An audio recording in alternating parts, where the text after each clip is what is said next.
Luca, nume de cod cârlic, ca să se înțeleagă bine. Valabil pentru toți dușmanii lui ăia după contrasens.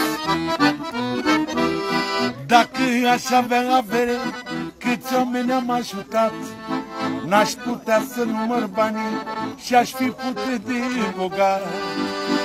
Doamne, iar dacă ar fi să adun cât mi-au dat mie, n-aș avea nici ce să pun într-o farfurie.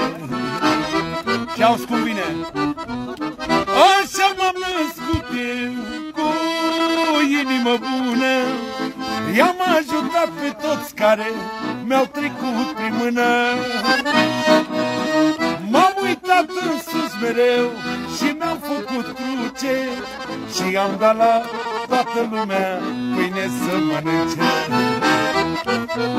Așa m-am născut eu, cu inimă bună, i-am ajutat pe toți care mi-au trecut prin mână.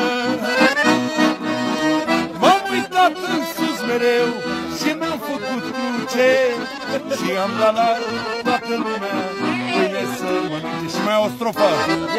Ia-uzi cu mine ce spune Cârlic, numele de cod.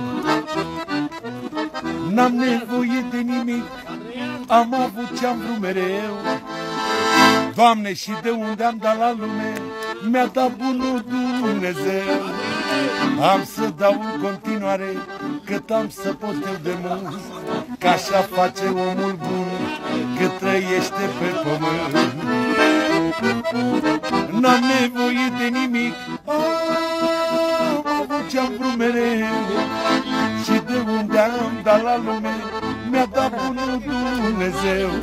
Am să dau în continuare cât am să pot eu de mult, că așa face omul bun cât trăiește pe pământ.